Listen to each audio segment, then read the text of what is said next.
여기가 문 닫을 줄은 아무도 몰랐습니다. 한때 1,000원짜리 한 장이면 든든하게 배를 채울 수 있었던 김밥. 그런데 이제는 서울에서 평균 4,000원에 가까워졌고 강남에서는 한 줄에 7,000원까지 올라왔습니다. 더 놀라운 건 이런 가격을 감당하고도 버티기 어려운 가게들이 늘고 있다는 겁니다. 실제로 35년 동안 자리를 지켜온 1세대 김밥 프랜차이즈의 1호점까지 결국 문을 닫았습니다. 대체 김밥집에 무슨 일이 벌어진 걸까요? 18일 한국소비자원 가격정 보종합 포털 참가격에 따르면 올해 6월 서울 지역 기본 김밥 한 줄 평균 가격은 3,838원이었습니다. 1년 전 3,623원보다 5.9% 오른 가격인데 한국소비자원이 조사하는 주요 외식 8개 품목 가운데 상승률이 가장 높았습니다. 그런데 이 숫자만 보면 체감 물가는 잘 느껴지지 않습니다. 서울 강남 일대에서는 기본 김밥이 이미 5,000원에 육박하고 참치나 소불고기처럼 재료가 들어간 김밥은 6,000원에서 7,000원 선까지 형성됐습니다. 불과 4년 전인 2022년 서울 평균 가격은 2,946원이었습니다. 4년 사이 30.3% 오른 겁니다. 2017년에는 평균 가격이 2,144원이었고 동네 김밥집에서는 1,000원에서 1,500원이면 한 줄을 살 수 있었습니다. 그러니까 김밥 한 줄의 가격이 단순히 조금 오른 것이 아니라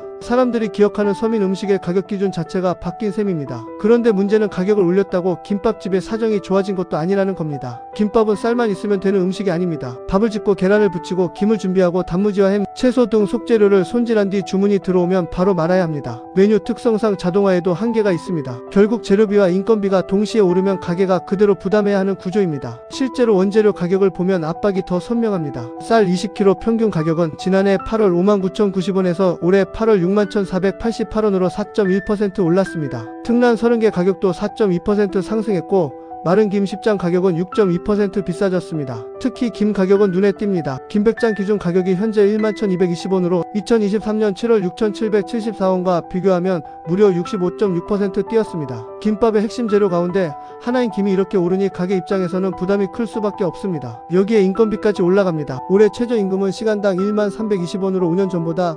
12.7% 높아졌고 내년에는 17,000원으로 다시 오릅니다. 김밥집은 특히 사람 손이 많이 필요한 업종이기 때문에 인건비 상승의 영향을 피하기 어렵습니다. 그렇다고 가격을 계속 올리기도 쉽지 않습니다. 김밥은 소비자들이 비교적 저렴하게 한 끼를 해결하기 위해 찾는 대표적인 음식이기 때문입니다. 가격이 오르면 손님이 줄어들 수 있고 가격을 그대로 두면 가게의 마진이 줄어듭니다. 결국 사장님 입장에서는 어느 쪽을 선택해도 부담이 생기는 상황입니다. 실제 통계에서도 이런 흐름이 나타납니다. 올해 1분기 서울 시내 분식 전문점은 9,448곳으로 전년 같은 기간 9,735곳보다 287곳 줄었습니다. 분식점 수는 2024년 2분기 9,989곳을 정점으로 매분기 감소세를 이어가고 있습니다. 더 중요한 숫자도 있습니다. 올해 상반기 서울에서 새로 문을 연 분식점은 348곳이었는데 폐업한 점포는 461곳이었습니다. 새로 생기는 곳보다 사라지는 곳이 더 많았던 겁니다. 5년 생존율도 32.1%로 외식업 10개 세부업종 가운데 9번째로 낮았습니다. 전국으로 범위를 넓혀도 상황은 비슷합니다. 지난해 12월 기준 전국 분식점 사업자 수는 49,026명으로 전년 같은 달보다 5.1% 감소했습니다. 그리고 결국 상징적인 사례까지 나왔습니다. 1992년 서울 종로 대학로에 처음 문을 연 김간의 1호점이 지난달 31일 35년 만에 영업을 종료했습니다. 한때 빠르게 한 끼를 해결할 수 있는 대표적인 김밥 프랜차이즈의 출발점이었던 곳이 문을 닫았다는 사실은 단순한 점포 하나의 폐업으로만 보기 어렵습니다. 프랜차이즈 전체의 흐름도 눈에 띕니다. 공정거래위원회 가맹사업거래 현황에 따르면 2022년 448개였던 김간의 가맹점과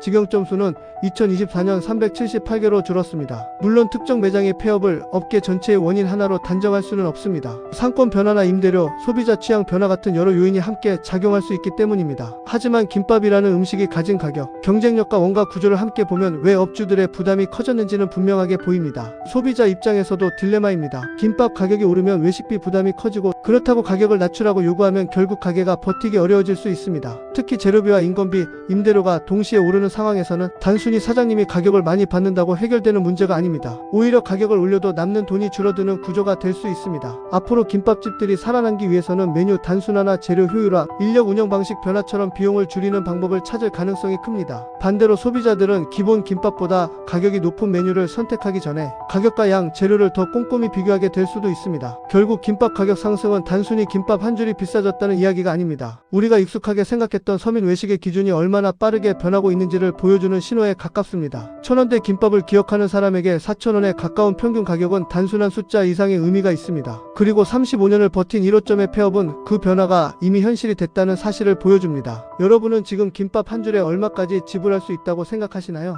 이런 변화가 일시적인 물가 상승인지 아니면 앞으로도 계속될 외식 가격의 새로운 기준인지 지켜볼 필요가 있습니다. 지금처럼 빠르게 변하는 이슈를 계속 보고 싶다면 구독과 좋아요 부탁드립니다.